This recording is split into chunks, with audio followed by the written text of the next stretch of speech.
نستعينه ونستغفره ونؤمن به ونتوكل عليه ونعوذ بالله من شرور أنفسنا ومن سيئات أعمالنا من يهده الله فلا مضل له ومن يضلله فلا هادي له ونشهد أن لا إله إلا الله وحده لا شريك له ونشهد أن سيدنا ومولانا محمدًا عبده ورسوله أما بعد أعوذ بالله من الشيطان الرجيم بسم الله الرحمن الرحيم قل إن كنتم تحبون الله فاتبعوني يحببكم الله ويغفر لكم ذنوبكم وقال النبي صلى الله تعالى عليه وسلم خير القرون قرني ثم الذين يلونهم ثم الذين يلونهم ثم يأتي عليكم زمان ينذرون ولا يوفون يشهدون ولا يستشهدون يحلفون ولا يستحلفون أو كما قال عليه الصلاة والسلام صدق رسول اللہ صلی اللہ علیہ وسلم۔ بزرگوں اور بھائیوں، السلام علیکم ورحمۃ اللہ وبرکاتہ۔ آپ کی بستی میں زندگی میں پہلا سفر ہوا ہے۔ ہمارے بہت سارے اکابر اس وقت اسٹیج پر تشریف فرما ہیں، جن کی صدارت میں یہ جلسہ چل رہا ہے حضرت مولانا صادق صاحب، اللہ آپ کو صحت و عافیت کے ساتھ ہمیشہ رکھے۔ حضرت مولانا حذیفہ صاحب نے دوپہر کو ان کا تعارف بھی کروایا، میری پہلی ملاقات ان سے ہوئی۔ اللہ سبھی ہمارے بزرگوں کی عمروں میں برکت عطا فرمائے اور جوان علماء کو قوت و طاقت عطا فرمائے اور تمام امت مسلمہ کو دین سے وابستہ فرمائے۔ میں ابھی جب اوپر پہنچا تو حضرت مولانا نے جو بدر کا ایک مقابلہ آپ کے سامنے بیان کیا، اسی وقت میں یہاں پہنچا، جس میں ایک طرف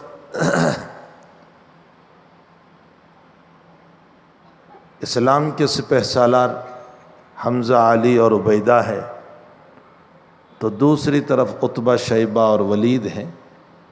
اس کو تو آپ نے بالتفصیل سن لیا، لیکن میرا ذہن منتقل ہوا ایک نقطے کی طرف جو علامہ ابن قیم رحمۃ اللہ علیہ نے لکھا ہے۔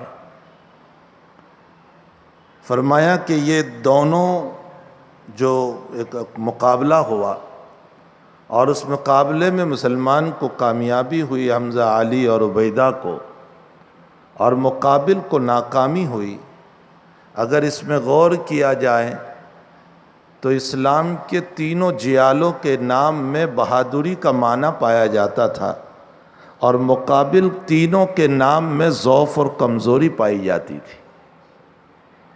عتبہ کہتے ہیں عتب کو، عتب کا معنی پشت بتانا، جو پشت بتاتا ہو وہ کبھی طاقتور نہیں ہو سکتا ہے۔ شیبہ کہتے ہیں شیب کو، اور شیب کا معنی بڑھاپا، اور جو بوڑھا ہوتا ہے اس میں کہاں کی طاقت ہوتی۔ اور ولید کہتے ہیں بچے کو، عربی میں ولید کہتے ہیں بچے کو، اور جو بچہ ہوتا ہے اس میں کیا طاقت ہو سکتی ہے۔ ان تینوں کے نام میں ضعف تھا، کمزوری تھی، اللہ نے ان کو شکست دی۔ اور علی علو سے ماخوذ ہے، جو بلندی کو کہا جاتا ہے۔ حمزہ شیر ببر کو کہتے ہیں، اور عبیدہ عبدیت سے ماخوذ ہے، اور عبدیت سے بڑھ کر طاقتور نام کوئی نہیں ہو سکتا۔ علامہ ابن قیم رحمۃ اللہ علیہ نے اس نقطے کو لکھنے کے بعد لکھا ہے، معلوم ہوتا ہے ناموں کا بھی اثر ہوتا ہے۔ اپنے بچوں کا نام وہ رکھا کرو جن میں اسلامی شعار پایا جائے، اسلامی عظمت پائی جائے۔ ایسے نام کا انتخاب نہ کیا کرو جن ناموں کے اندر ضعف ہو، کمزوری ہو، جن ناموں کے اندر ناچنا کودنا ہو، جن ناموں کے اندر عیاشی ہو، جن ناموں کے اندر غلط راستے ہو، ایسے ناموں کو اپنے بچوں کے نہ رکھا کرو۔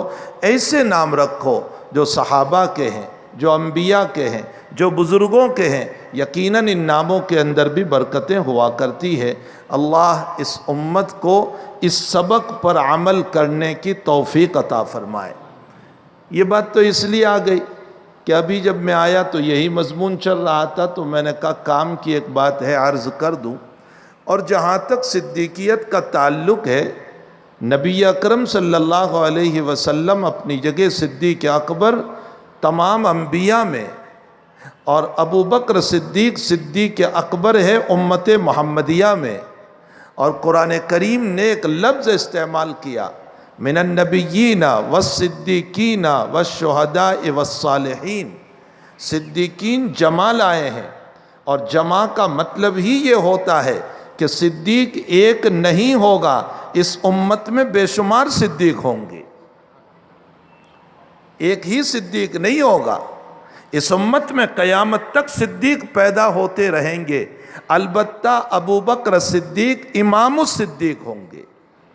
ابو بکر صدیق رضی اللہ تعالیٰ عنہ جو ہیں اس پوری امت کے اندر سب سے بڑے صدیق ہوں گے۔ باقی قیامت تک اللہ تعالیٰ اس امت میں صدیق پیدا کرتے رہیں گے۔ اور اگر وہ صاحب یوں کہہ رہے ہیں کہ اللہ کے حبیب صدیق ہیں تو پھر ابو بکر صدیق کیسے؟ تو پھر قرآن میں صدیقین جمع کا لفظ استعمال کرنا اللہ کی غلطی ہو گئی، پھر قرآن کو بھی غلط کہہ دو، پھر قرآن بھی غلط ہو جائے گا۔ یہ جمع کا لفظ دلالت کر رہا ہے اس بات کے اوپر کہ صدیق ایک نہیں ہوگا، قیامت تک آتے رہیں گے۔ اصل میں یہ دوغلا پن ہے، اور ناسمجھ ہمارے جوان ان کی باتوں میں آ جاتے ہیں، اور ان کی وجہ سے اپنا ایمان کھو بیٹھتے ہیں۔ علامہ اقبال جب آکسفورڈ یونیورسٹی سے پڑھ کر آئے تو قادیان کے لوگ آپ کے پاس آئے اور آ کر کے کہا کہ علامہ ہمیں چاہیے کہ ہم نئے طرز پر، چونکہ سائنس نے ترقی کی اور کالج بھر چکی ہے، تو ہم نئے طریق پر دین کو پیش کریں۔ اور اقبال بھی چونکہ دنیاوی تعلیم سے محظوظ ہو کر آئے تھے، اس لیے آپ کے دل میں بھی یہ داعیہ ہوا کہ نئے طریق پر اسلام کی تعلیم کو دینا چاہیے تاکہ ہمارا جوان ہت نہ جائیں۔ لیکن اقبال کو یہ پتہ نہیں تھا کہ یہ مجھے دعوت دینے والے اپنے نبی سے ہٹا کر کسی اور جھوٹے نبی پر لے جا رہے ہیں۔ اقبال بہت معتقد تھے علامہ انور شاہ صاحب کشمیری رحمۃ اللہ علیہ کی۔ حضرت شاہ صاحب کے پاس گئے اور فرمایا حضرت جدید طریق پر ہمیں اسلام پھیلانے کی ضرورت ہے۔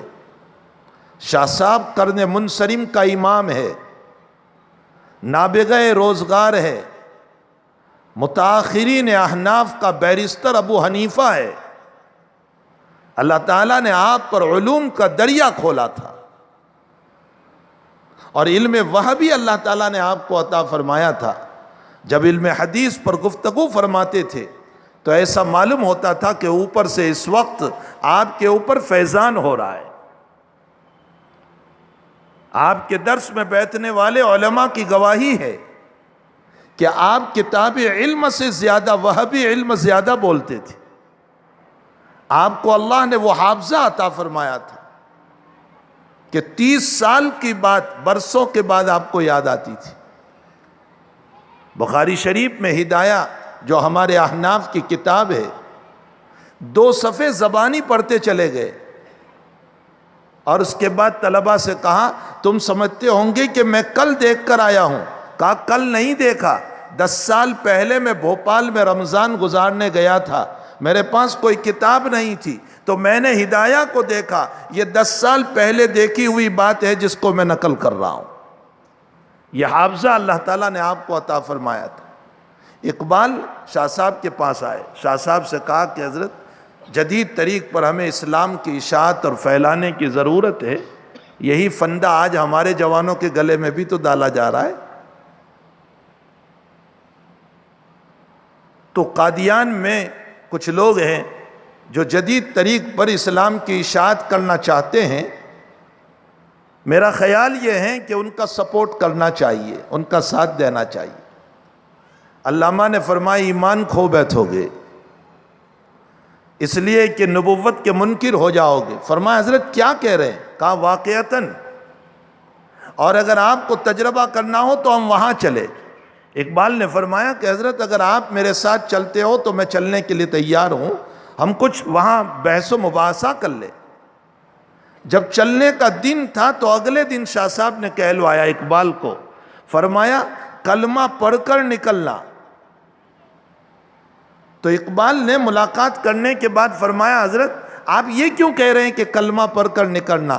فرمایا ہم جا رہے ہیں، راستے میں کہیں آپ کی موت آ گئی، ایکسیڈنٹ ہو گیا، اور آپ کے دل میں اس کی محبت آ چکی ہے اور اس نے نبوت کا دعویٰ کیا ہے، تو تم ختم نبوت کے منکر ہو جاؤ گے. کہیں ایسا نہ ہو کہ راستے میں موت ہوئی تو ختم نبوت کے انکار پر موت ہونے کی وجہ سے ہمیشہ جہنم کے مستحق نہ ہو جاؤ. اپنے ایمان کی حفاظت کی میرے جوانوں، بہت بڑا مجمع جوان کا ہے. مجھے آپ کو قصہ نہیں سنانا ہے کہ حضرت حسین کا قصہ سنا کر نوحے کرواؤں. ابھی مولانا نے منع کیا کہ نوحہ نہیں، یہ تو قابل فخر بات ہوتی ہے. اور میں نے آج ہی مستورات میں ایک بات سنائی کہ 14 افراد حسین کے شہید ہو گئے ہیں اور ظہر کا وقت ہو رہا ہے، اور ایسے وقت میں ظہر حسین نے شمر بن دلدوشن کو یوں کہا کہ ہمیں ظہر کی نماز پڑھنے دو. اور اس موقع پر انہوں نے کہا کہ نہیں تم باغی ہو.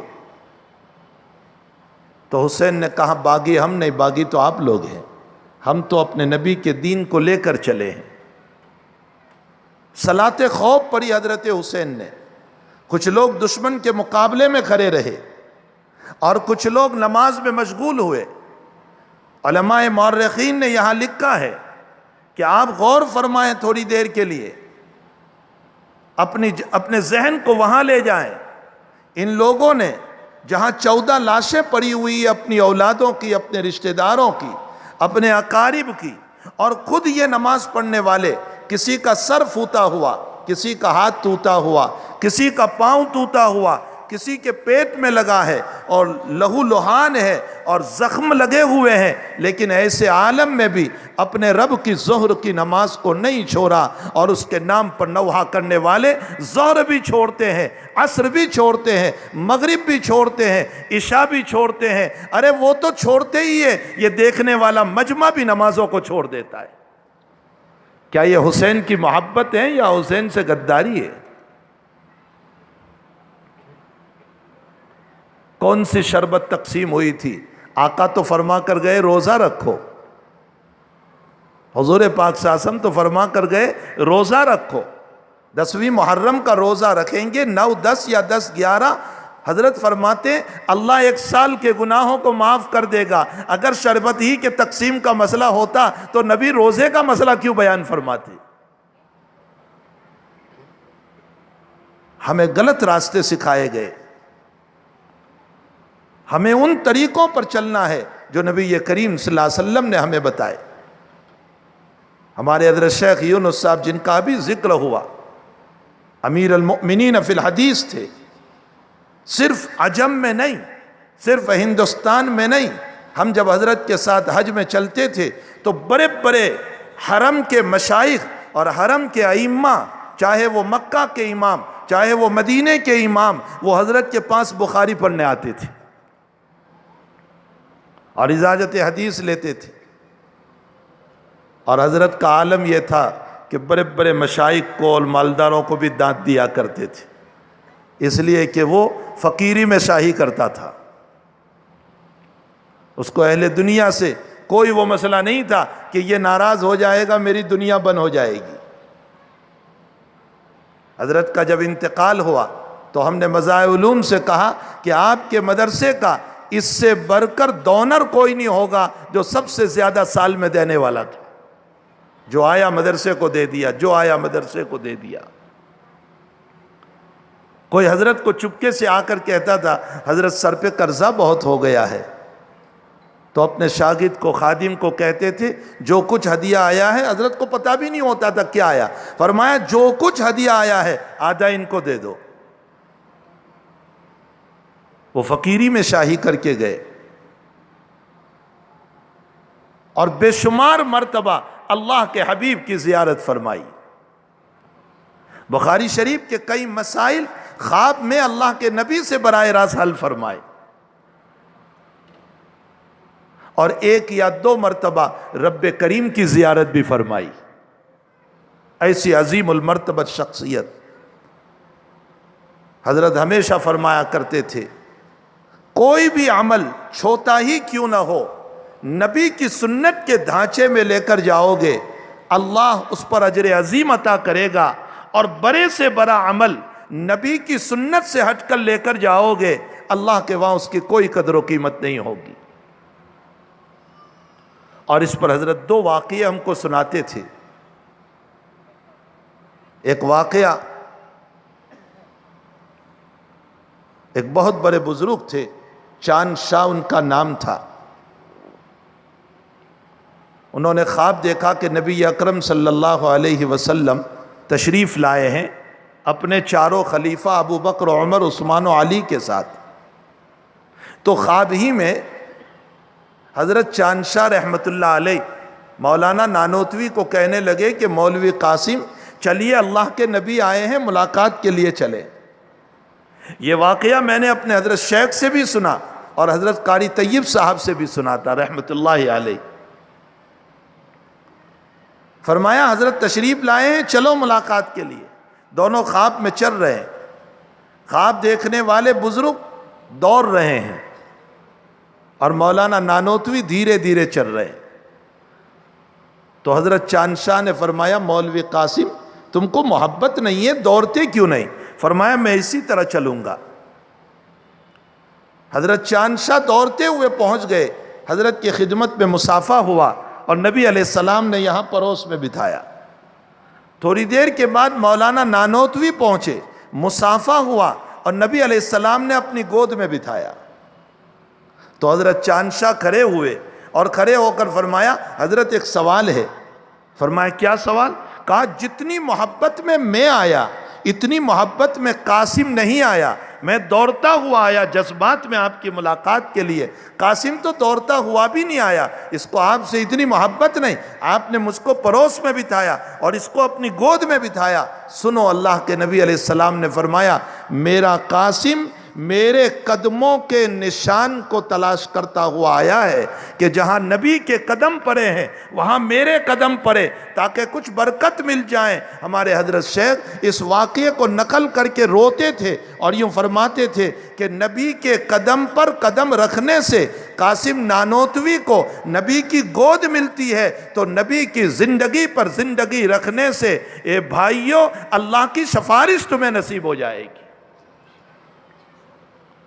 اگر نبی کی سفارش لینا ہے، رات دن دعا کرتے ہیں اللہ کے نبی کی سفارش ہمیں نصیب ہو جائیں، اور کام ہمارے دیکھو تو نبی کے خلاف، زندگی ہماری دیکھو تو اپنے نفس کی چاہت پر، شریعت کے کس جگہ پر نوحہ کا لکھا، شریعت کی کس جگہ پر ماتم کا لکھا، شریعت کی کون سی حدیث میں اس طریق کو لکھا ہے جس طریق سے آج منایا جا رہا ہے کہ اللہ کے حبیب پاک صلی اللہ علیہ وسلم کی روح اس سے خوش ہوگی؟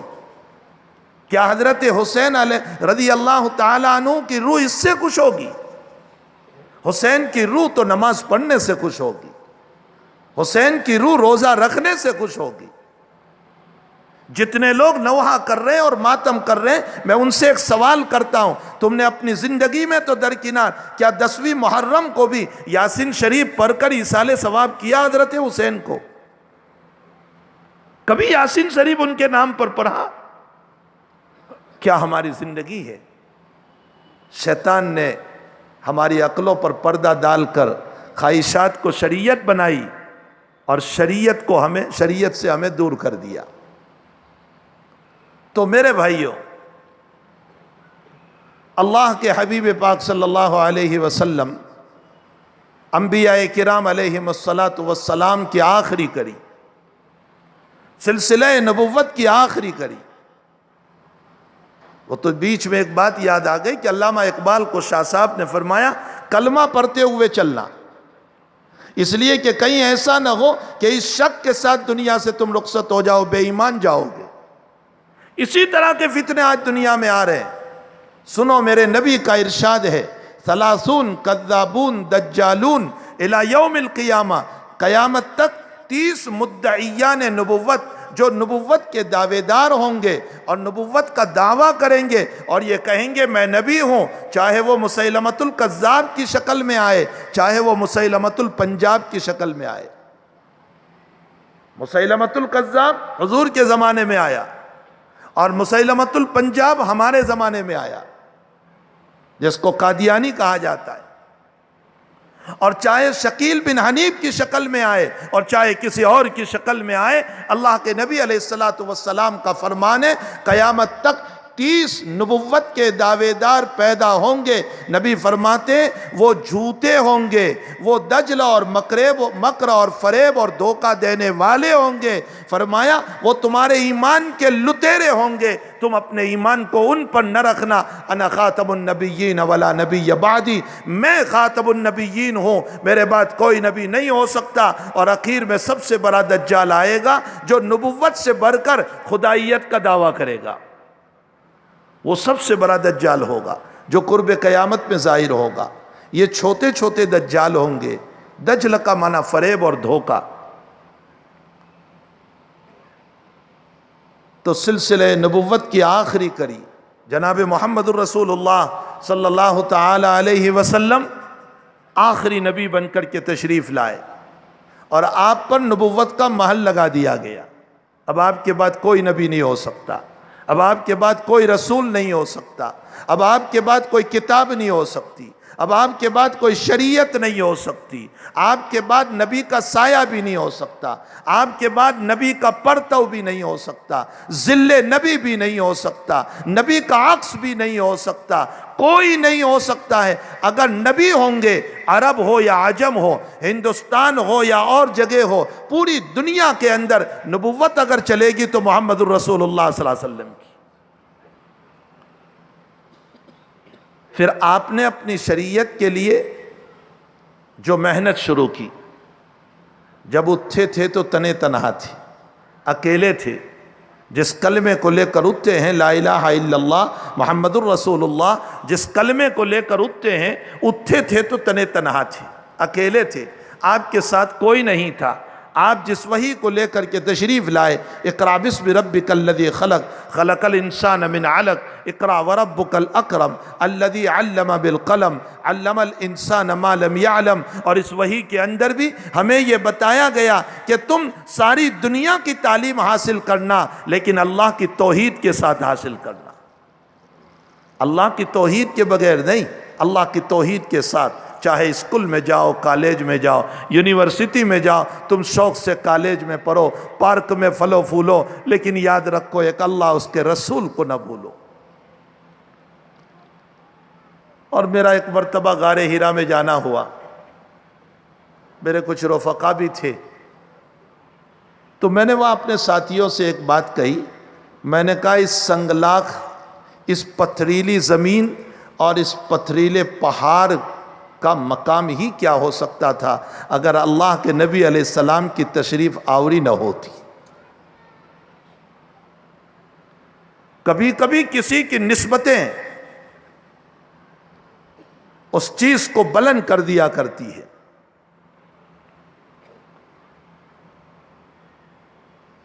شاعر کہتا ہے اس احسان کو نہ بھول اے میدان کربلا، اے خاک کربلا، تجھ پر تڑپی ہے لاش نواس رسول کی۔ شاعر نے کربلا کو کہا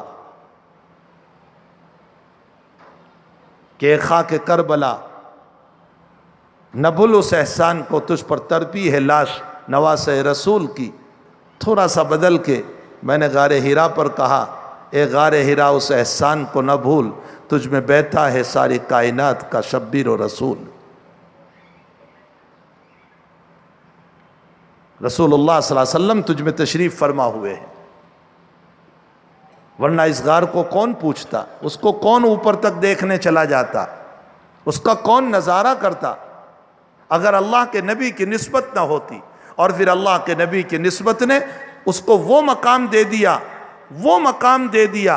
کہ اللہ اکبر، رہتی دنیا تک حدیث کے ذخیرے میں غار حرا کا نام چمکتا رہے گا۔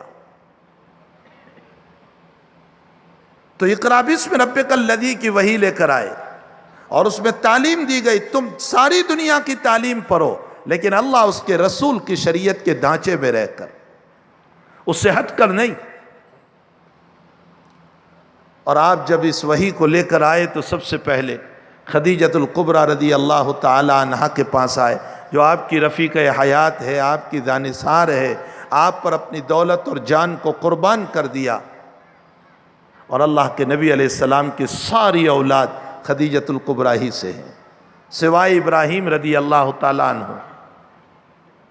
باقی ساری اولاد، چاہے وہ فاطمہ، زینب، رقیہ، ام کلثوم، قاسم، ساری کے ساری اولاد خدیجۃ الکبریٰ ہی سے پیدا ہوئی۔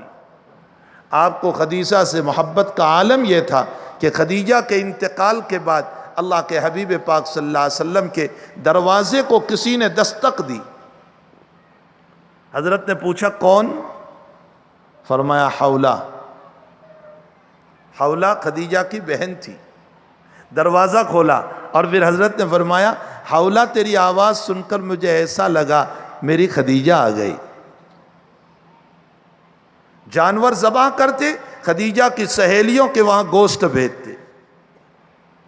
حضرت عائشہ نے ایک مرتبہ یوں کہہ دیا، اللہ کے حبیب اس بری کو کیا یاد کرتے رہتے ہیں جس کو مرے ہوئے زمانہ ہو گیا، جس کے گال پچکا گئے تھے، جو بری ہو کر مر گئی، میرے جیسی جوان عورت آپ کو مل گئی، آپ اس کو کیوں یاد کرتے رہتے ہیں؟ فرمایا عائشہ میری خدیجہ کے بات میں مجھے تکلیف نہ پہنچا، اس نے میرا تب تعاون کیا جب سارے لوگ میرا انکار کر رہے تھے، میرا اقرار کیا جب میرا انکار ہو رہا تھا، اور اپنا مال تب لٹایا جب مجھے کوئی ایک پیسہ دینے کے لیے تیار نہیں تھا۔ جب اللہ کے حبیب پاک صلی اللہ علیہ وسلم کا بائیکاٹ ہوا مکی زندگی میں، بائیکاٹ کوئی معمولی نہیں تھا میرے بھائیوں، ان واقعات کو بولنا آج آسان ہو گیا، ورنہ خدا پاک کی قسم وہ حالات ہوتے تو ہم میں سے سب ایمان چھوڑ کر ہٹ جاتے۔ نعرے لگتے ہیں یا حسین ہم نہیں تھے، احسان مانو نہیں تھے، ورنہ کہیں یزید کی فہرست میں نام نہ ہوتا، غداروں میں نام نہ ہوتا۔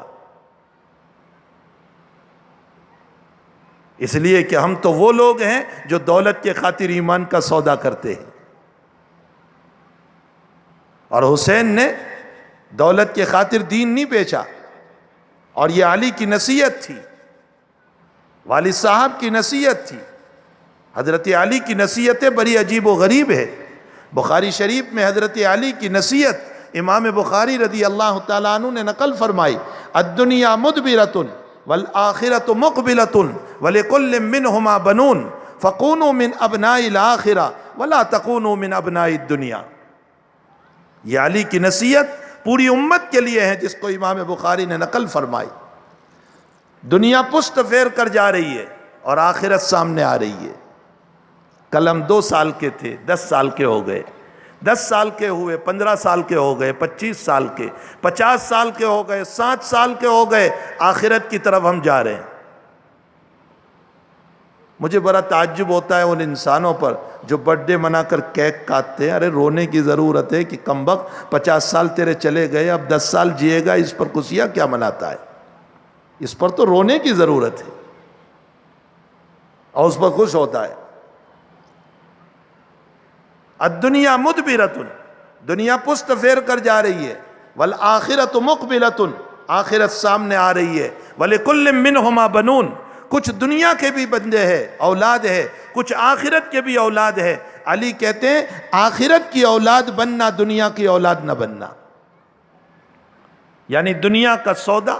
اسی لیے ایک مرتبہ اپنے بیٹوں کو بٹھا کر نصیحت فرمائی، میرے بیٹو جب دین اور دنیا آپس میں ٹکرا جائیں، ایک طرف دین ہو ایک طرف دنیا ہو، تم کیا کرو گے؟ اپنے بیٹوں کو نصیحت کرتے ہوئے فرمایا، میرے بیٹو دین کو ترجیح دینا، دنیا کو چھوڑ دینا، اس لیے کہ دنیا فانی ہے، آخرت باقی ہے۔ اپنے دین کو اختیار کر لینا، اور اگر تم نے دنیا کو اختیار کر لیا تو ہمیشہ جہنم تمہارے لیے ہو جائے گی۔ آپ بتائیے، جس علی نے یہ نصیحت فرمائی اپنی اولاد کو، کیا وہ میدان کربلا میں اپنے دین کو بیچ سکتا ہے؟ ورنہ میں نے کسی جگہ بیان میں کہا کہ حضرت حسین کو اتنا ہی تو کام کرنا تھا کہ یزید کے ہاتھ پر بیعت کر لیتے، اتنا ہی تو کرنا تھا، بس یزید کے ہاتھ پر بیعت کر لیتے۔ نتیجہ یہ ہوا یزید عزت بھی دے دیتا، دولت بھی دے دیتا، ارے نہ معلوم کتنے عہدے بھی دے دیتا،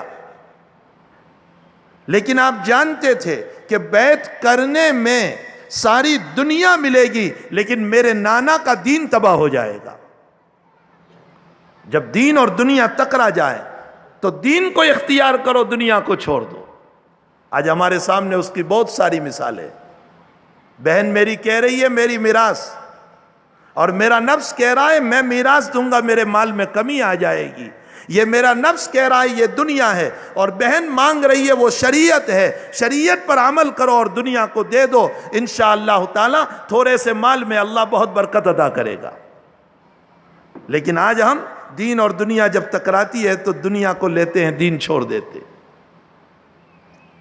یتیم کا مال، بیوہ کا مال، جریر ابن عبداللہ بجلی رضی اللہ تعالیٰ عنہ، عظمت صحابہ ہی عنوان تو دیا ہے نا، جریر ابن عبداللہ بجلی رضی اللہ تعالیٰ عنہ، اللہ کے نبی کی بہت مختصر صحبت ملی، صرف 6 مہینے کی صحبت۔ رمضان میں ایمان لائے اور ربیع الاول میں تو اللہ کے حبیب دنیا سے تشریف لے گئے، صرف 6 مہینے کی صحبت، بہت مختصر صحبت۔ لیکن اس مختصر صحبت میں اپنے آپ کو بنا لیا۔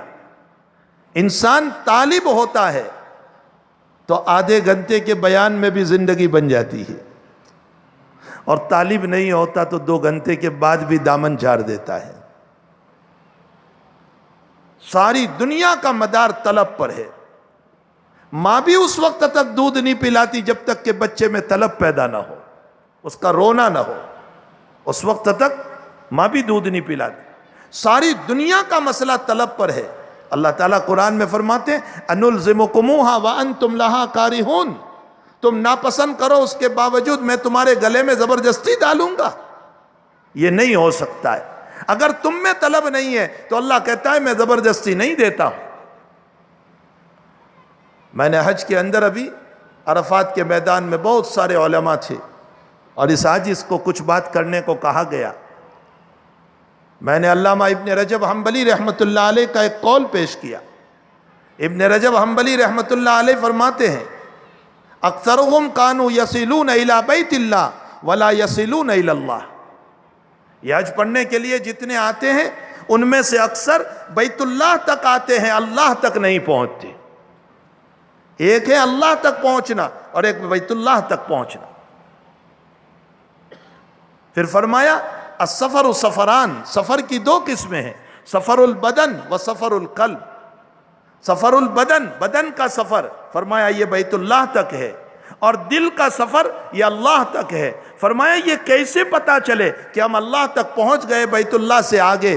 فرمایا آنے والی زندگی پچھلی زندگی سے بدل جائیں اور ہم پورا ارادہ کر لیں کہ اب ہم اتباع نبوی کے مطابق اگلی زندگی گزاریں گے تو آپ بیت اللہ سے اوپر اللہ تک پہنچ گئے۔ اور اگر آپ کے حج نے آپ کو تواضع سکھائی، عاجزی سکھائی، انکساری سکھائی، جھکنا سکھایا، تکبر کو مٹایا، تو سمجھو کہ آپ بیت اللہ سے آگے اللہ تک پہنچ گئے۔ اور تیسری بات فرمائی اگر آپ کو اتفاق کی دعوت ملی، اتحاد کی دعوت ملی، اور آپ کا دل اس بات کی طرف چل پڑا کہ مجھے قربان کرنا پڑے تو میں قربان کروں گا لیکن امت میں اختلاف نہیں ہونے دوں گا، تم بیت اللہ سے اوپر اللہ تک پہنچ گئے۔ اور اگر تمہارا دل اختلافی رہا اور تم اگلی زندگی کو بدلتے نہیں ہو اور غرور اور تکبر لے کر کے آئے تو تمہارا بیت اللہ تک جانا ہوا، فریضہ ادا ہوا، باقی اللہ تک رسائی نہیں ہوئی۔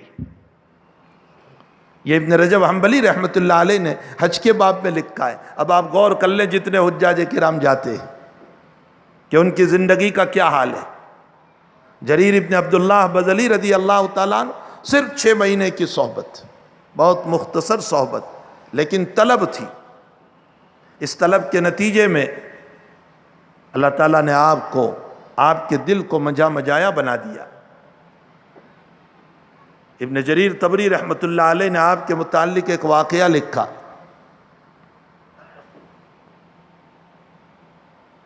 آپ نے اپنے غلام کو، خادم کو بازار میں گھوڑا خریدنے بھیجا کہ جاؤ ہمارے لیے گھوڑا خرید کر لاؤ. وہ گئے بازار میں گھوڑا خریدنے اور آ کر کے بتایا کہ حضرت فلاں جگہ پر ایک بڑا اچھا گھوڑا ہے، بہت خوبصورت ہے، تیز رفتار بھی ہے اور بہت سستا ہے، 500 درہم میں وہ دے رہے ہیں. حضرت جریر نے فرمایا چلو مجھے لے چلو. مالک سے پوچھا کتنے میں بیچنا ہے؟ کہا 500 میں. جریر ابن عبداللہ سوار ہوئے اور ایک راؤنڈ لگایا اور راؤنڈ لگا کر آئے اور فرمایا بھائی تمہارا گھوڑا تو 600 کا ہے، تم 500 میں کیوں بیچ رہے ہو؟ اب دیکھیں تمہارا گھوڑا 600 کا ہے، آپ 500 میں کیوں بیچ رہے ہو؟ فرمایا حضرت اگر آپ زیادہ دے دیں تو آپ کی طرف سے، ورنہ میں نے 500 قیمت لگائی. حضرت نے پھر ایک راؤنڈ لگایا، آ کر کہنے لگے تمہارا گھوڑا تو 700 کا ہے، تم 500 میں کیوں بیچ رہے ہو؟ ایک اور راؤنڈ لگایا اور فرمایا تمہارا گھوڑا 800 کا ہے، تم 500 میں کیوں بیچ رہے ہو؟ یہ کہہ کر اس کو 800 درہم دیے اور پھر اس سے پوچھا بھائی واقعتاً تمہارا گھوڑا قیمتی ہے، تم اتنا سستا کیوں بیچ رہے ہو؟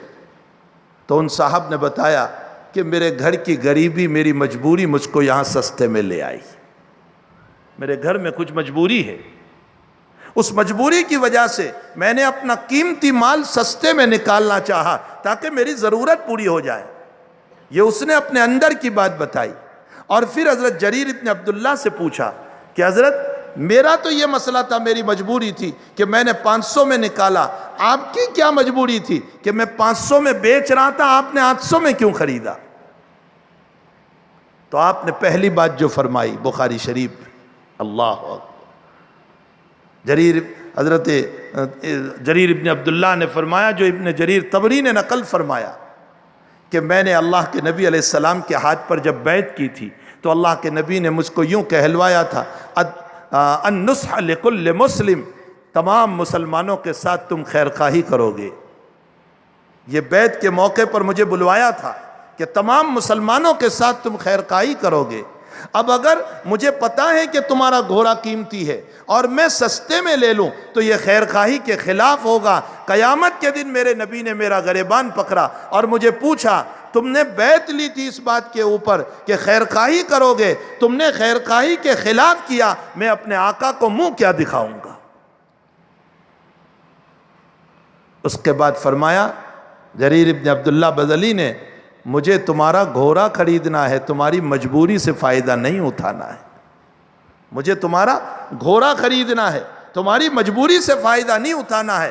آج امت کے طبقے کو دیکھ لیں، غریبوں کی مجبوری سے فائدہ اٹھاتے ہیں، یتیموں کی مجبوری سے فائدہ اٹھاتے ہیں، بیواؤں کی مجبوری سے فائدہ اٹھاتے ہیں. شریعت اس کا نام نہیں ہے. حضرت علی نے اپنے بیٹوں کو فرمایا جب دین اور دنیا جمع ہو جائیں، آپس میں آمنے سامنے آ جائیں، دین اختیار کرنا، دنیا کے لیے لاکھوں چھوڑنا پڑے چھوڑ دینا، میراث میں دینا پڑے دے دینا، کسی غریب کا مال ہے واپس کر دینا، یتیم کا مال ہے واپس کر دینا، اور کسی بیوہ کا مال ہے واپس کر دینا، اس کے پیچھے نظر نہ بگاڑنا، دین اختیار کر لینا. تیرے پاس جتنا ہے اللہ اسی میں برکت عطا فرمائیں گے. یہ ہمارے وہ صحابہ ہیں رضوان اللہ تعالی علیہ مجمعین جن کی مقدس اور پاکیزہ زندگی، مقدس اور پاکیزہ زندگی. ایک ایک صحابی کی زندگی کو اٹھا کر دیکھ لے.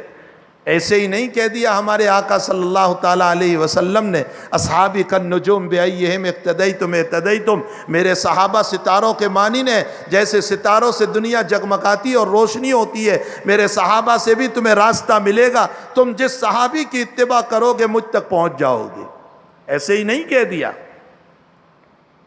اللہ کے حبیب پاک صلی اللہ علیہ وسلم نے اپنے صحابہ کے باب میں جو تعریف فرمائی اور ارشاد فرمایا، اللہ اللہ فی اصحابی لا تتخذهم من بعدی غرضا فمن احبهم فبحبی احبهم ومن ابغضهم فببغضی ابغضهم۔ فرمایا اللہ سے ڈرنا، اللہ سے ڈرنا، میرے صحابہ کے باب میں خبردار خبردار خبردار، میرے صحابہ پر تم ایک لفظ نہ بولنا، انہوں نے تب قربانیاں دی ہے جب تمہاری قربانی کا نام و نشان نہیں تھا۔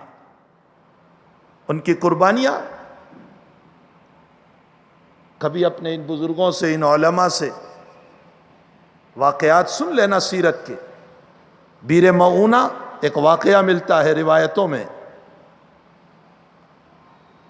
وہاں کے کچھ لوگ آئے، اللہ کے حبیب پاک صلی اللہ علیہ وسلم سے فرمایا کہ کچھ آدمی آپ ہمیں دیں تاکہ وہ ہمیں اسلام سکھائیں، ایمان سکھائیں، دین سکھائیں۔ اللہ کے حبیب پاک صلی اللہ علیہ وسلم نے 70 صحابہ کرام، 70 صحابہ کرام روانہ فرمائے۔ یہ خالص دین سکھانے والی جماعت تھی۔ لوگ کہتے ہیں دعوت و تبلیغ میں جہاد کی روایت سے استدلال ہے، ہم یہ کہتے ہیں کہ یہ سری روایت ہے جو صرف دعوت و تبلیغ کی بنیاد پر جا رہی تھی، صرف دعوت و تبلیغ کی بنیاد۔ اللہ کے حبیب نے 70 صحابہ کرام کو روانہ فرمایا، اور یہ 70 صحابہ کرام انصار تھے، انصاری تھے سب کے سب۔ اور ان 70 صحابہ کرام کی صفت جو بخاری شریف میں نقل کی ہے، فرمایا یہ دن بھر جنگلوں میں لکڑیاں کاٹ کر مدینے کے مارکیٹ میں بیچ کر حلال روزی کھانے والے تھے، اور رات میں مصلی پر کھڑے رہنے والے تھے۔ ان صحابہ کے باب میں حدیث شریف میں لکھا ہے کہ دن میں حلال روزی کی محنت اور رات میں مصلی پر کھڑے رہنے والے۔ یہ 70 صحابہ کرام کو اللہ کے حبیب نے روانہ فرمایا، اور ایک خط دے کر روانہ فرمایا، اور اس میں لکھا تھا کہ تم لوگوں نے دین سیکھنے کا، قرآن سیکھنے کا مطالبہ کیا تو میں اس جماعت کو تمہاری طرف بھیج رہا ہوں۔ وہاں کے ایک بدبخت نے جس کا نام عامر ابن طفیل ہے، اس جماعت کے سردار اور امیر حضرت حرام ابن ملحان رضی اللہ تعالیٰ عنہ، یہ اپنے ایک ساتھی کے ساتھ وہاں کے علاقے کے جو بادشاہ تھے، اپنے اللہ کے حبیب کا خط لے کر پہنچے کہ تمہارے بلاوے پر ہم آئے ہیں، اور اپنے ساتھیوں کو تھوڑے دور بٹھایا، باہر بٹھایا، اور یہ کہا کہ اگر ہمارا معاملہ ٹھیک ہو جائے تو تم آ جانا، اور ہمارا مسئلہ الجھ جائے تو اس صورت میں تم اپنی ذاتوں کی حفاظت کر لینا۔ ان لوگوں نے جا کر خط پیش کیا، پیچھے سے دشمن خدا آیا اور حضرت حرام ابن ملحان رضی اللہ تعالیٰ عنہ کو نیزہ مارا، خون کا فوارہ اڑا۔ حضرت حرام نے یوں خون لیا، روایت میں ہے یوں خون لیا آپ نے، اور اپنے چہرے پر یوں لگایا، اور مرنے سے پہلے فرمایا فزت ورب الکعبہ، رب کعبہ کی قسم میں کامیاب ہو گیا، رب کعبہ کی قسم میں کامیاب ہو گیا۔ میں آپ سے پوچھنا چاہتا ہوں، کیا ہمیں وہ یقین ہے اللہ پر جو ان لوگوں کو یقین تھا؟ ایک صحابی کے ایمان کے برابر ہمارے لاکھوں کا ایمان نہیں ہو سکتا۔ فزت ورب الکعبہ، رب کعبہ کی قسم میں کامیاب ہو گیا۔ اس کے بعد آپ کے 69 ساتھیوں کو بھی شہید کر دیا۔ یہ پورا مجمع شہید وہاں سوائے ایک ساتھی کے۔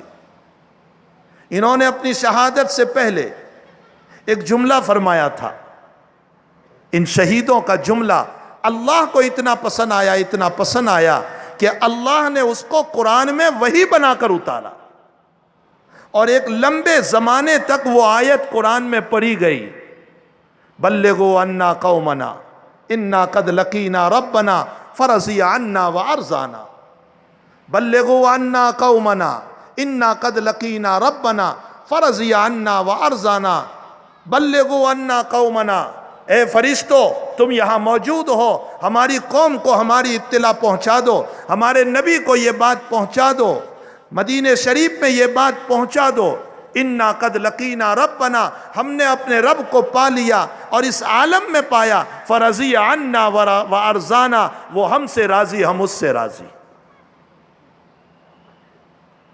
یہ وہ جملہ تھا ان کا جس کو اللہ نے قرآن میں وحی بنا کر اتارا، اور ایک لمبی مدت تک قرآن میں پڑھا گیا، اور اللہ کے حبیب کو جب اطلاع ملی، نبی کریم صلی اللہ علیہ وسلم کو اپنے ان صحابہ کی شہادت کی جب اطلاع ملی ہے، حضرت کو بہت غم ہوا، بہت غم ہوا، اور آپ نے 1 مہینے تک فجر کی نماز میں قنوت نازلہ پڑھی، اور یہ سب سے پہلی قنوت نازلہ تھی جو نبی کریم صلی اللہ علیہ وسلم نے پڑھی تھی، اور 1 مہینے تک ان لوگوں کے لیے بد دعا فرمائی جنہوں نے ان 70 صحابہ کرام کو شہید کیا تھا، اور اس کا نتیجہ یہ ہوا کہ حضرت حرام اور ان کے رفقا کو مارنے والا وہ عامر ابن مالک، وہ عامر ابن طفیل، اس کا حال یہ ہوا کہ اس کو ایک بہت بڑا دنبل نکل آیا، اور وہ دنبل وہ پلیگ کا تھا، وہ طاعون کا تھا، اور طاعون ایک خطرناک بیماری، پلیگ ایک خطرناک بیماری، کوئی اس کو ٹچ بھی نہیں کرتا تھا، یہاں تک کہ اس کو پھینک دیا گیا، اور اس کی موت کا پتہ تب چلا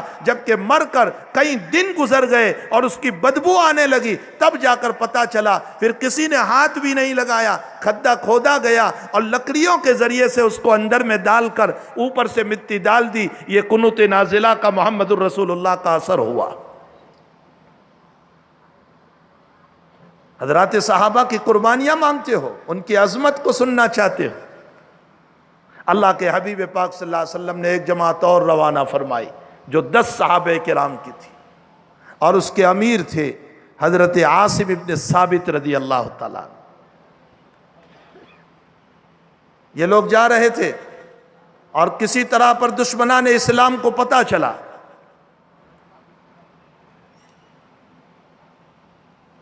ان لوگوں کو گھیر لیا۔ یہ 10 کے 10 ایک پہاڑ پر چلے گئے اور پہاڑ پر پناہ لی، آمنے سامنے تھوڑا سا مقابلہ ہوا، 7 صحابہ کرام اوپر ہی شہید ہو گئے، حضرت عاصم ابن ثابت بھی وہی شہید ہو گئے، اور 3 بچ گئے، حضرت خبیب رضی اللہ تعالیٰ عنہ، زید ابن دسینہ رضی اللہ تعالیٰ عنہ، اور حضرت عبداللہ رضی اللہ، یہ 3 بچ گئے۔ ان تینوں کو انہوں نے یوں کہا دشمنان اسلام نے کہ اچھا تم نیچے آؤ، ہم تمہیں پناہ دیتے ہیں، ہم تمہیں کچھ نہیں کریں گے، تم نیچے آ جاؤ۔ یہ تینوں نیچے آئے، ان کو تار سے باندھ دیا۔ حضرت عبداللہ نے فرمایا یہ غداری ہے، تم نے ہمیں پناہ دی تھی، باندھنے کی اجازت نہیں ہے، میں تمہارے ساتھ نہیں آؤں گا، ان کو بھی وہیں شہید کر دیا۔ اب 2 رہ گئے، ان دونوں کو مکے لے گئے، اور مکے لے جانے کے بعد ان دونوں کو بیچ دیا۔ یہ واقعہ احد کے بعد ہوا ہے۔ حضرت خبیب رضی اللہ تعالیٰ عنہ کے جو خریدار تھے وہ لوگ تھے جو اپنے باپ کا بدلہ لینا چاہتے تھے، اس لیے حضرت خبیب کو خریدا۔ حرمت والے مہینے چل رہے تھے، حرمت والے مہینے 4، ذوالقعدہ، ذوالحجہ، محرم اور رجب، حرمت والے مہینے چل رہے تھے۔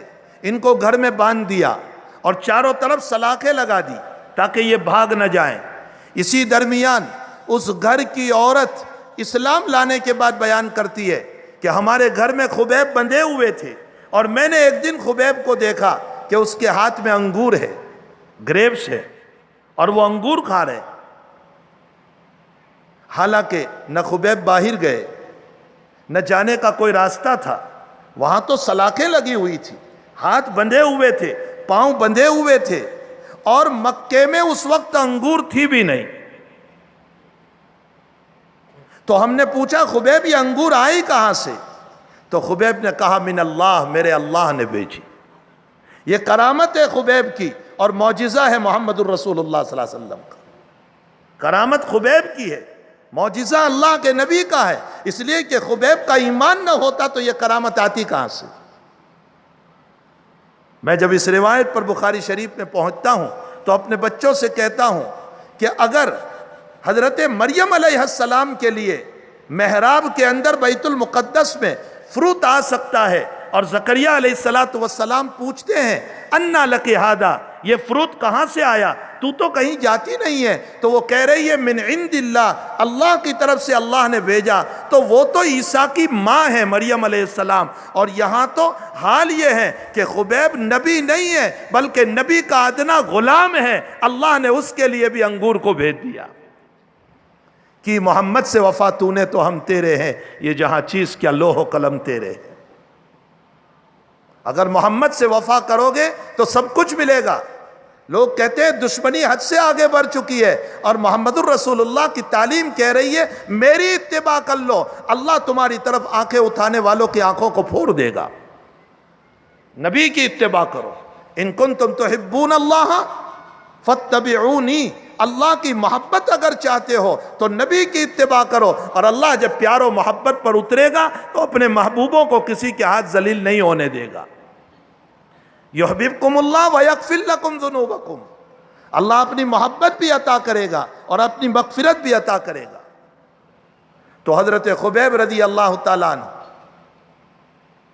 جب آپ کو یہ اطلاع دی گئی کہ اب آپ کو عنقریب قتل کیا جائے گا، تو حضرت خبیب نے استرا منگوایا، اور استرا منگوا کر کہا کہ میں اپنے بدن کے بال صاف کر لوں، کل کو نہ معلوم میری نعش کے ساتھ کیا ہوگا۔ آپ اپنے بدن سے استرے سے بال صاف کر رہے تھے، اتنے میں وہ عورت بیان کر رہی ہے اسلام لانے کے بعد کہ میرا چھوٹا سا بچہ کھیلتا کھیلتا خبیب کے پاس پہنچ گیا، تو حضرت خبیب نے اپنی ران پر بٹھا لیا۔ وہ عورت کہتی ہے میں نے جب دیکھا تو میں ڈر گئی کہ مرتا کیا نہ کرتا، کہیں ایسا نہ ہو کہ خبیب میرے بچے کو نہ مار دے، کہ مجھے تو مرنا ہی ہے، لاؤ اس کو مار کر جاؤں۔ لیکن میری گھبراہٹ کو جب دیکھا تو خبیب نے مسکرا کر مجھ کو یوں کہا بہن ڈرو نہیں، میرے نبی نے بچوں کو مارنے سے منع فرمایا ہے۔ اللہ کے نبی علیہ السلام کی تعلیمات، میرے بھائیوں، ابھی گزشتہ مہینے آپ نے سنا ہوگا کہ نیدرلینڈ کا آرٹسٹ اللہ کے نبی کی تصویر بنانے کو کہہ رہا ہے، اور مختلف آرٹسٹوں کو اس نے کہا کہ تم جس طرح محمد کی تصویر بنا سکتے ہو بناؤ۔ حقیقت یہ ہے کہ انہوں نے نبی علیہ السلام کو نہیں دیکھا، انہوں نے ہم کو دیکھا ہے، اور جب ہمیں دیکھا تو ہماری وجہ سے ہمارا نبی بدنام ہو گیا۔ ہمارے اخلاق، ہمارے کیریکٹر، ہماری زندگی، ہماری طرف سے دھوکہ، ہماری طرف سے بے وفائی، ہماری طرف سے جھوٹ، مکر، فریب، مارکیٹ میں ہمارا جھوٹ دیکھ لیجئے، آپ دھوکہ ہمارا دیکھ لیجئے، ہماری زبان کی گندگی دیکھ لیجئے، ہماری گالی گلوچ دیکھ لیجئے، ہمارے محلوں کی صفائی دیکھ لیجئے۔ آپ دیکھ لیں، یہ ساری کی ساری چیزیں جو ہے آقا صلی اللہ علیہ وسلم کی سنت کے خلاف ہیں۔ آپ نے چیف جسٹس پاکستان مولانا تقی صاحب عثمانی کا نام سنا ہوگا۔ مولانا اپنا ایک واقعہ بیان کرتے ہیں کہ میں لندن میں سفر کر رہا تھا، اور ٹرین سے سفر کر رہا تھا، لندن سے گلاسگو جا رہا تھا، مجھے ٹرین میں استنجا کی ضرورت پڑی۔ مولانا کہتے ہیں کہ میں جب ٹوائلٹ کے پاس گیا تو ایک گوری عورت کھڑی تھی وہاں، کچھ دیر ہو گئی، وہ دروازہ پکڑ کے کھڑی ہے ٹوائلٹ کا۔ میں نے دیکھا کہ ٹوائلٹ میں کوئی ہے نہیں اور وہ بھی نہیں جا رہی ہے، تو مولانا کہتے ہیں میں نے اس سے یوں کہا کہ یا تو تم جاؤ یا مجھے جانے دو، اور ٹرین اسٹیشن پر رکی ہوئی ہے۔ تو اس عورت نے جواب دیا کہ میں تو فارغ ہو چکی ہوں، لیکن فلش کرنا باقی ہے، اور اسٹیشن آ گیا، اور ٹرین میں لکھا ہوا ہے کہ جب اسٹیشن آ جائیں تو فلش نہ کرو۔ یہ ہماری ٹرینوں میں بھی لکھا ہوا ہے کہ جب اسٹیشن آ جائیں تو فلش نہ کرو۔ تو جب اسٹیشن آ گیا تو فلش کرنا باقی ہے۔ اب اگر میں تم کو جانے دوں گی تو تمہیں تکلیف ہوگی، اور میں تمہیں تکلیف پہنچانا نہیں چاہتی، اس لیے جب ٹرین چلے گی تو میں پہلے فلش کروں گی، صفائی کروں گی اور اس کے بعد تم کو جانے دوں گی۔ مولانا کہتے ہیں جب اس کی یہ بات میں نے سنی تو میری آنکھوں سے آنسو آ گئے اور میں نے یہ کہا، او میری بہن، یہ اخلاق تو میرا نبی مجھے دے کر گیا تھا، یہ کیریکٹر تو میرا نبی مجھ کو دے کر گیا تھا جو آج میں تیرے گلے میں دیکھ رہا ہوں۔ من تو شدم تو من شدی، میں تو ہو گیا تو میں ہو گیا۔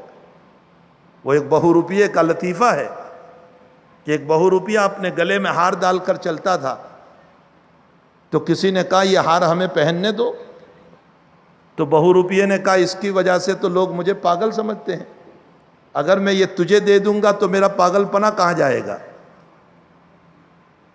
تو رات میں جب بہو روپیہ سو گیا تو اس اچھے آدمی نے، بھلے آدمی نے اس کا ہار نکال کر اپنے گلے میں لے لیا۔ صبح کو جب دیکھا تو بہو روپیہ کہہ رہا ہے کہ یہ ہار میرے گلے میں نہیں ہے، اس کے گلے میں ہے، تو وہ کبھی اس کو دیکھتا ہے اور کبھی اپنے آپ کو دیکھتا ہے، اور تھوڑی دیر کے بعد وہ بہو روپیہ پاگل بولا کہ میں تو ہو گیا تو میں ہو گیا۔ آج وہ اخلاق کا ہار جب ہم غیروں کے ہاتھ میں دیکھتے ہیں اور ان کے گلے میں دیکھتے ہیں تو ہمیں مجبور ہو کر کہنا پڑتا ہے ہم تم ہو گئے، تم ہم ہو گئے۔ یہ جو آرٹسٹوں کا بیان ہے وہ صرف اس لیے ہے، انہوں نے آقا کو نہیں دیکھا، انہوں نے ہم کو دیکھا، ہماری گندی زندگی کو دیکھا۔ حمص کا ایک واقعہ ہے، ایک صحابی رضی اللہ تعالیٰ عنہ کی دکان تھی، البدایہ والنہایہ میں ابن اسیر جزری نے اس واقعے کو لکھا ہے۔ صحابی کی دکان تھی اور ایک عیسائی جو خریدنے آیا، بھاؤ تال ہو گیا۔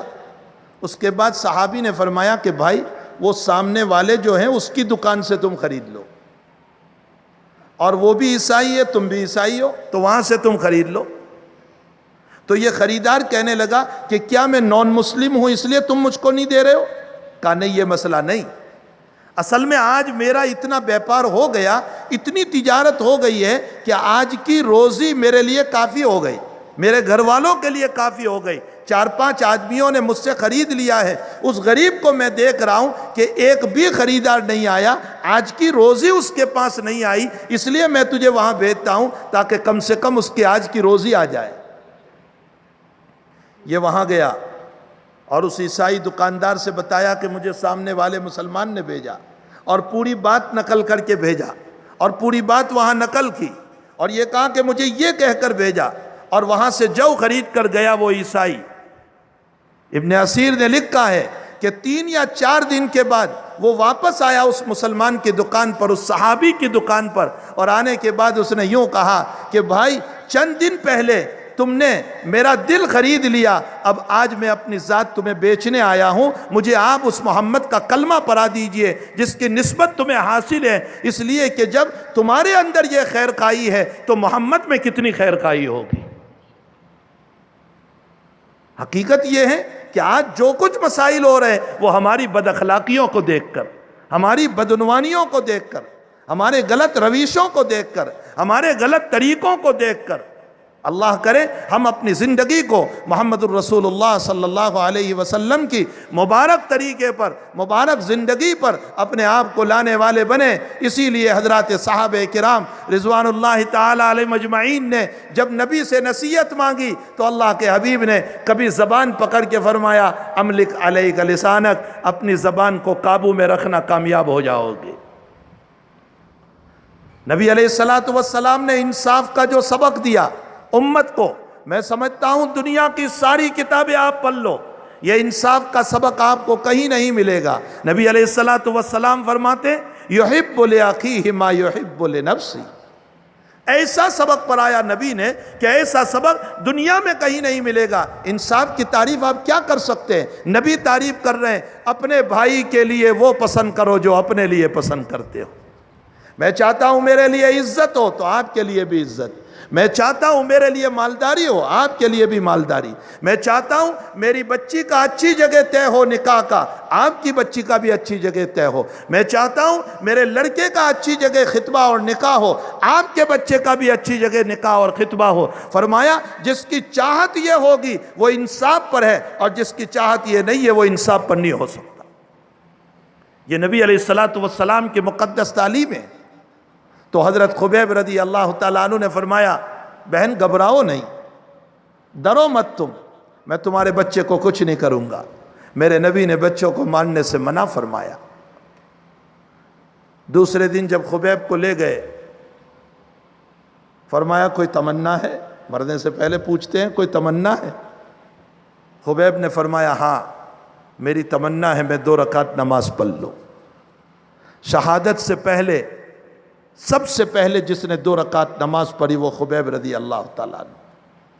آپ نے 2 رکعت نماز پڑھی، اور 2 رکعت نماز پڑھنے کے بعد ان لوگوں سے یوں کہا کہ اگر تم لوگ میرے بارے میں یہ تصور نہ کرتے کہ میں موت سے ڈر رہا ہوں تو میں اور لمبی نماز پڑھتا، لیکن کہیں میری لمبی نماز سے تم یہ نہ سمجھ لو کہ میں موت سے ڈر رہا ہوں۔ اور اس کے بعد جو اشعار پڑھے قیامت تک کتابوں میں چمکتے رہیں گے، وَلَسْتُ أُبَالِي حِينَ أُقْتَلُ مُسْلِمًا عَلَىٰ أَيِّ ذَنبٍ فِي اللَّهِ مَصْرَعِي، مجھے پرواہ نہیں ہے جب میں اسلام کی حالت میں مارا جا رہا ہوں۔ عَلَىٰ أَيِّ ذَنبٍ فِي اللَّهِ مَصْرَعِي، مجھے جس پہلو پر پچھاڑ دیا جائے۔ وَذَلِكَ فِي ذَاتِ الْإِلَٰهِ وَإِن يَشَاء يُبَارَكُ فِي أَوْصَالِ الشَّلْوِ مُمَزَّعِ، فرمایا وہ اللہ چاہے تو میرے ٹکڑے ٹکڑے والے بدن کو بھی دوبارہ جوڑ کر مجھے زندہ کر سکتا ہے۔ اور اس کے بعد خبیب کا آخری جملہ ہے، سنو وہ جملہ، فرمایا 1 جان دی جو نبی کے لیے قربان کر رہا ہوں، 100 جان ہوتی تو بھی نبی کے لیے قربان کر دیتا۔ یہ حضرات صحابہ کی قربانیاں ہیں، یہ حضرات صحابہ کرام رضوان اللہ تعالی علیہ مجمعین کا اپنے نبی کے اوپر فنا ہو جانا ہے۔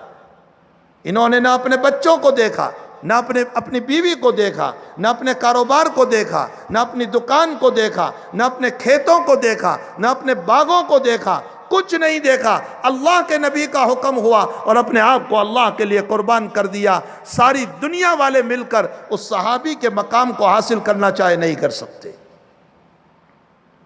جس وقت مکہ شریف میں بائیکاٹ ہوا، بائیکاٹ کا عالم یہ تھا کہ مکے کی مارکیٹ میں پیسہ دے کر بھی بازار دینے والا کوئی نہیں تھا، سودا دینے والا کوئی نہیں تھا۔ گھاس پھوس کھا کر کے 2 سال گزارے ہیں نبی علیہ السلام نے۔ اس بائیکاٹ کے سفر میں آپ کے ساتھ خدیجہ بھی ہے۔ مجھے ایک نقطہ یاد آیا، مولانا ادریس صاحب کاندلوی رحمۃ اللہ علیہ نے لکھا ہے، مولانا فرماتے ہیں یہی نبی معراج میں گیا تو اس موقع پر براق آ گیا، اور یہی نبی ہجرت کر کے جا رہا ہے تو کوئی براق نہیں آیا بلکہ چھپتے چھپتے جا رہا ہے۔ تو اللہ کے نبی کے لیے اس مرتبہ براق کیوں نہیں بھیجا؟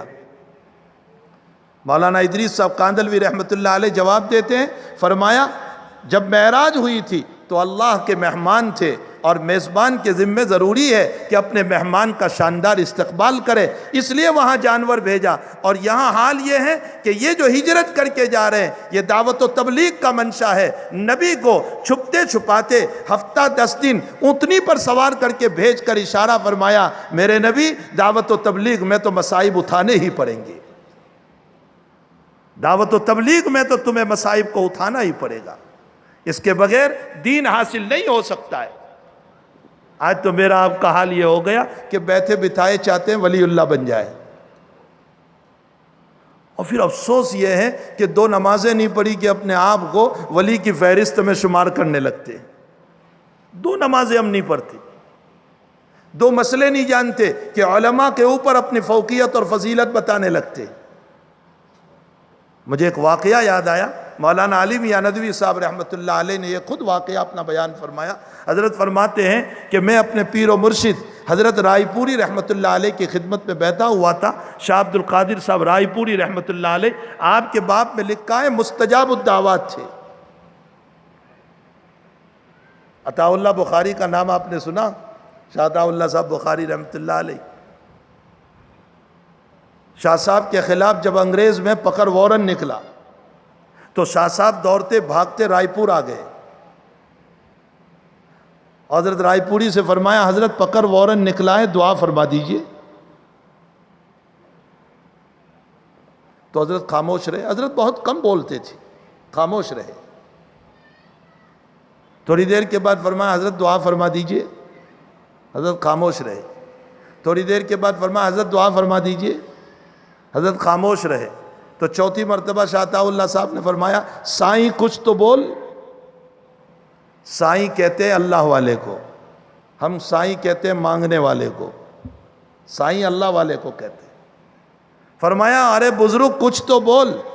حضرت رائے پوری نے اتنا فرمایا مولی عطا اللہ بیٹھے رہو کچھ نہیں ہوگا. اللہ نے آپ کی زبان کی لاج رکھی. بہت بڑی شخصیت حضرت مولی الیاس صاحب رحمۃ اللہ علیہ تشریف لے گئے. مغرب کے بعد کا وقت تھا، مغرب کی نماز پڑھی. حضرت رائے پوری رحمۃ اللہ علیہ ان دنوں بیمار تھے، اسہال بہت ہوتا تھا، دست بار بار آتے تھے، پیٹ میں درد تھا. تو حضرت نے مختصر 2 رکعت سنت پڑھ لی، اوابین چھوڑ دی اور آ کر کے ایک طرف بیٹھ گئے. حضرت مولی الیاس صاحب رحمۃ اللہ علیہ اوابین میں لگ گئے. کافی دیر اوابین میں لگی. اس کے بعد دیکھا کہ حضرت رائے پوری نے تو اوابین نہیں پڑھی اور وہاں جا کر بیٹھ گئے. خادم سے پوچھا کہ کیوں؟ فرمایا کہ حضرت کو اسہال اور پیٹ کی تکلیف ہے، اس لیے حضرت ایک طرف آ کر کے بیٹھ گئے. تو حضرت مولی الیاس صاحب کا جملہ سنو. فرمایا میں اوابین نہ پڑھتا، حضرت آپ کی خدمت میں اتنی دیر بیٹھتا تو مجھے لگتا ہے کہ اوابین سے زیادہ فائدہ ہوتا.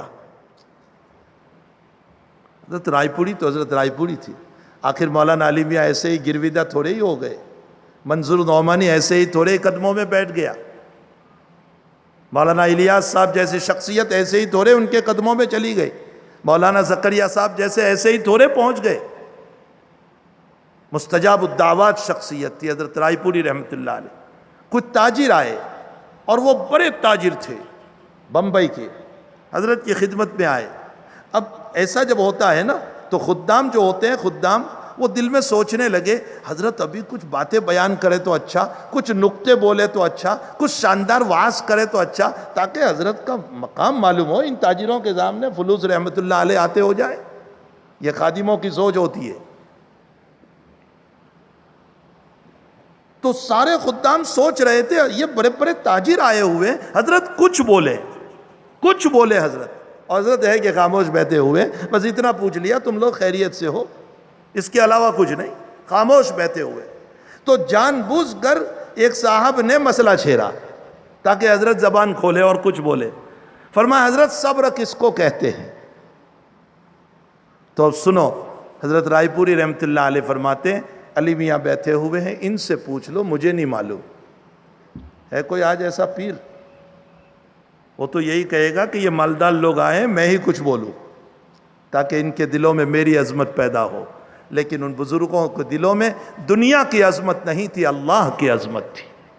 وہاں تو اللہ بسا ہوا تھا.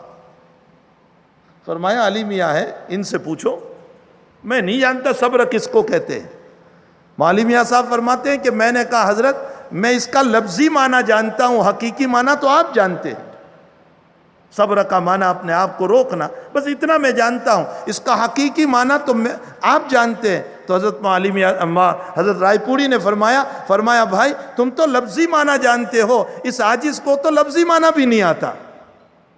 یعنی اپنے آپ کو ایسا گرایا کہ گویا ان لوگوں کے دلوں میں یہ نہ ہو جائے کہ یہ کوئی بہت بڑا صوفی ولی وقت. اسی لیے میرے بھائیوں، میں نے جو حدیث شریف پڑھی، جناب رسول اللہ صلی اللہ علیہ وسلم فرماتے ہیں خیر القرون قرنی ثم الذین یلونہم ثم الذین یلونہم، بہترین زمانہ میرا زمانہ اور میرے بعد تابعین کا زمانہ اور اس کے بعد تبع تابعین کا زمانہ.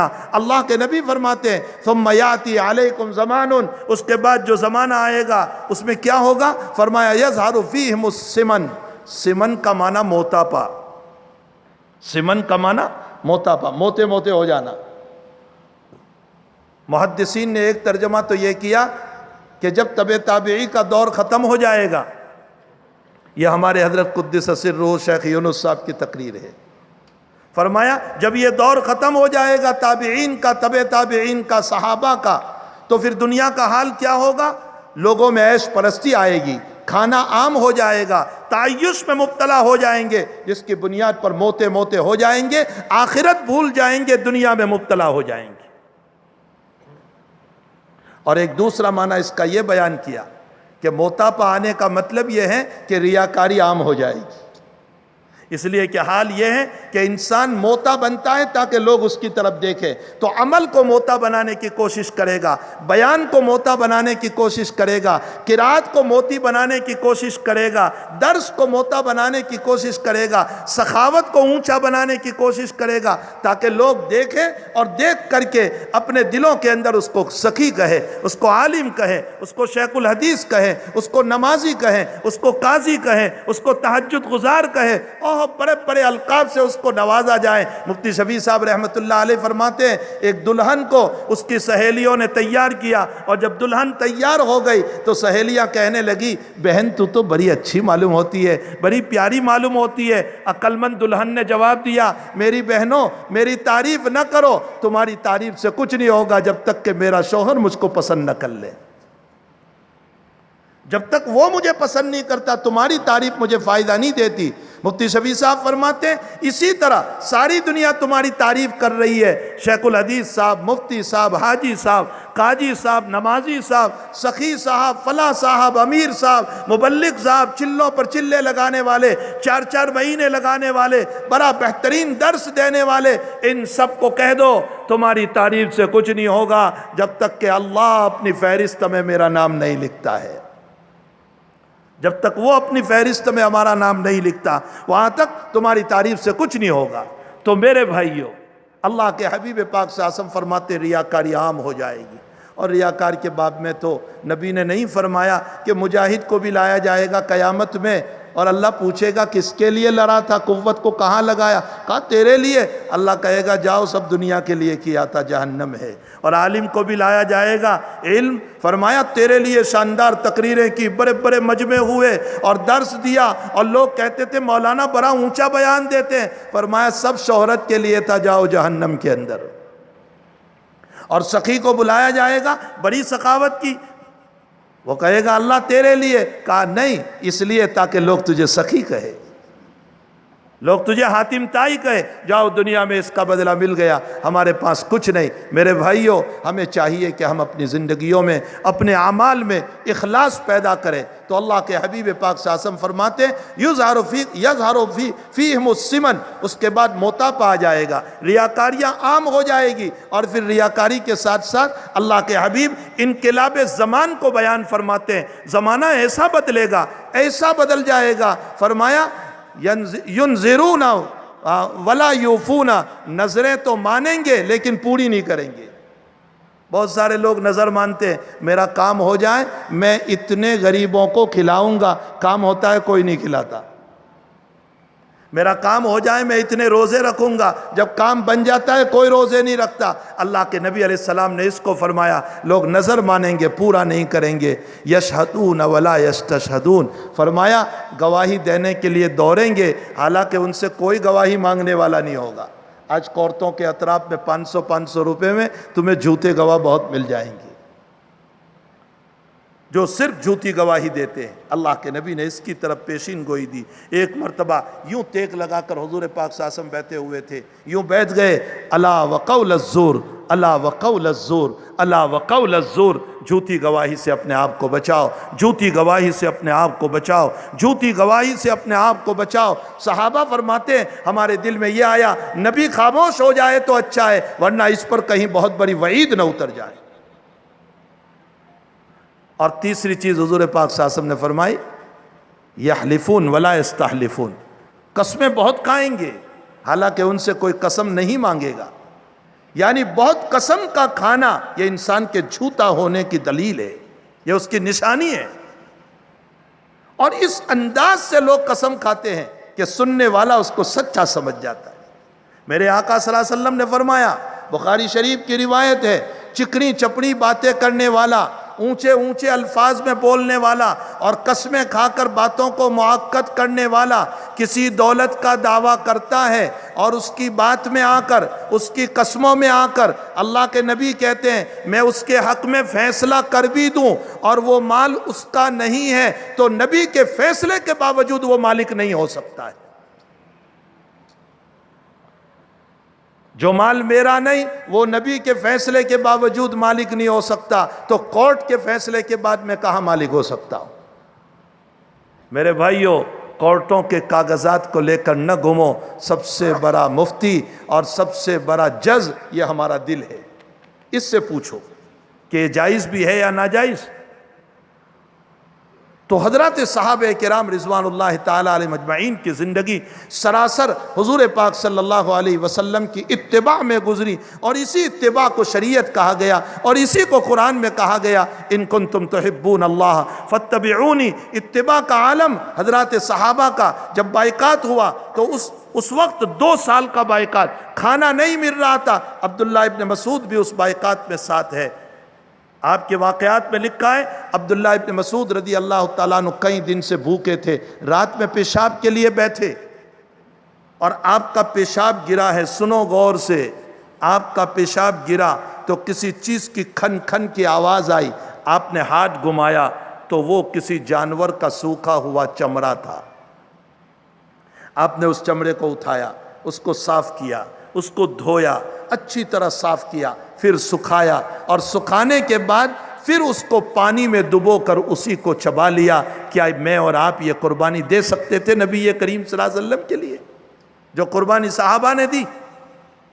اور اتباع کا عالم یہی عبداللہ ابن مسعود فرماتے ہیں کہ میں مسجد نبوی میں آیا، جمعہ کا دن ہے، اللہ کے حبیب خطبہ دے رہے ہیں اور کچھ صحابہ اس طرح کھڑے ہیں، آپ نے فرمایا اجلسو، بیٹھ جاؤ۔ عبداللہ ابن مسعود کہاں بیٹھے تھے، کہاں آ رہے تھے؟ جہاں چپل نکالتے ہیں، ابھی تو وہاں آئے اور کان میں آواز آئی بیٹھ جاؤ، جہاں چپل نکالتے وہیں پر بیٹھ گئے۔ حضرت نے دیکھا کہ عبداللہ چپل میں بیٹھا، حضور نے فرمایا عبداللہ اندر مسجد میں آ جاؤ، مسجد میں آ گئے۔ نماز کے بعد کسی نے پوچھا عبداللہ تم وہاں کیوں بیٹھ گئے تھے؟ فرمایا نبی نے فرمایا نبی نے تو اندر والوں کو کہا تھا، فرمایا چاہے کسی کو بھی کہا ہو، نبی کی آواز میرے کان میں پڑے اور میں عمل نہ کروں تو قیامت میں اللہ کو جواب کیا دوں گا۔ یہ ہے اتباع نبوی، اس کو کہتے ہیں اتباع نبوی۔ آج میرا آپ کا حال یہ ہے، کوئی حدیث جب سامنے آتی ہے ہم تعویل کر کے کہتے ہیں یہ تو ان کے لیے ہے، میرے لیے نہیں ہے، یہ مسئلہ تو ان کے لیے ہے، میرے لیے نہیں، یہ فتویٰ ان کے لیے ہے، میرے لیے نہیں۔ میرے بھائیوں، اپنی ذات کو دیکھو، اپنے اوپر شریعت کو فٹ کرو، اپنے اوپر سنتوں کو فٹ کرو، اپنے اوپر قرآن کو فٹ کرو۔ حضرت عمر کے باب میں آیا کان وقافا علی القرآن، حضرت عمر کون تھے؟ قرآن کے سامنے رکنے والے تھے۔ صدیق اکبر کون تھے؟ جو انتہائی درجہ رونے والے، انتہائی درجہ عاجزی انکساری کرنے والے، کبھی گھاس ہاتھ میں لے کر کہتے کاش اللہ مجھے گھاس بناتا، میں ختم ہو جاتا۔ عمر کا عالم یہ ہے کہ جس کی زندگی میں وہ یوں کہہ کر گیا کہ اگر میری خلافت میں کتا بھی بھوکا مر جائے تو قیامت میں عمر کو سوال ہوگا۔ یہ حضرات صحابہ کرام رضوان اللہ تعالیٰ علیہ مجمعین کی مبارک اور پیاری زندگی ہے۔ ہمیں چاہیے کہ حضرات صحابہ کی زندگی کو بار بار سنیں، بار بار پڑھیں، اس کا مطالعہ کریں، حیات الصحابہ کو اپنے گھروں میں بسائیں، حیات الصحابہ کو اپنے گھروں میں بسائیں اور حیات الصحابہ کی روزانہ تعلیم کریں تاکہ آپ کو پتہ چلے کہ حضرات صحابہ کرام کی زندگی کس عالم میں گزری اور حضور پاک صلی اللہ علیہ وسلم کی اتباع انہوں نے کیسے فرمائی اور کیسے اپنی جان کو قربان کر دیا۔ حضرت عبداللہ ابن رواحہ، حضرت جعفر رضی اللہ تعالیٰ عنہ جب غزوہ موتہ میں شہید ہوئے ہیں اور ان کی شہادت کی اطلاع نبی علیہ السلام کو جبریل امین نے آ کر کے دی اور حضرت بیان کرتے جا رہے ہیں کہ میرا زید شہید ہو گیا اور عبداللہ نے جھنڈا سنبھالا اور عبداللہ شہید ہو گیا اور جعفر نے جھنڈا سنبھالا اور جعفر شہید ہو گیا اور خالد بن ولید نے سب کو سنبھال لیا ہے۔ آپ بیان کرتے جا رہے ہیں اور پھر اس کے بعد اٹھے، کسی نے آ کر بتایا عبداللہ ابن رواحہ حضرت جعفر رضی اللہ تعالیٰ عنہ کے گھر والے رو رہے ہیں۔ جعفر کون ہے؟ حضرت علی کے بھائی، حضور پاک صلی اللہ علیہ وسلم کے چچا زاد بھائی ہے۔ فرمایا جعفر کے گھر والی اولاد رو رہی ہے۔ اللہ کے حبیب اٹھ کر گئے، 3 اولاد تھی جعفر کی، ایک چھوٹا 4 سال کا، ایک 2 بڑے تھے۔ اللہ کے حبیب پاک صلی اللہ علیہ وسلم نے ان کی عورت کو پردے کے پیچھے بتایا اور 4 سال کے بچے کو اپنے گود میں لیا اور دونوں بچوں کو اپنے قریب کیا اور فرمایا تمہارا باپ جعفر شہید ہو گیا، آج سے محمد تمہارا باپ ہوگا۔ کیا یہ قربانیاں میں اور آپ دے سکتے ہیں جو صحابہ کرام نے دی؟ آپ انداز لگائیں کہ حضرات صحابہ نے کیسی قربانیاں رسول اللہ صلی اللہ علیہ وسلم کے لیے دی ہے۔ اللہ ان صحابہ کرام کی قبروں کو نور سے منور فرمائے، ان کے درجات کو بلند فرمائے، ان کی اتباع کے ہم سب کو توفیق عطا فرمائے، ان کے ذریعے سے دین کو فروغ ملا۔ اگر ان کو کاٹ دیا جائے تو پھر ہماری شریعت کٹ جائے گی، ہمارا اسلام کٹ جائے گا، ہماری توحید کی دعوتیں کٹ جائے گی، ہماری حدیثوں کی سندیں کٹ جائے گی، اس لیے کہ سب سے پہلا واسطہ تو صحابہ ہے، انہوں نے ہی نبی علیہ السلام سے لیا اور امت تک پہنچایا۔ اللہ جل شانہ ہم تمام کو حضرات صحابہ کرام کی مبارک زندگی کو بار بار پڑھ کر اس پر عمل کی توفیق عطا فرمائے۔ آقا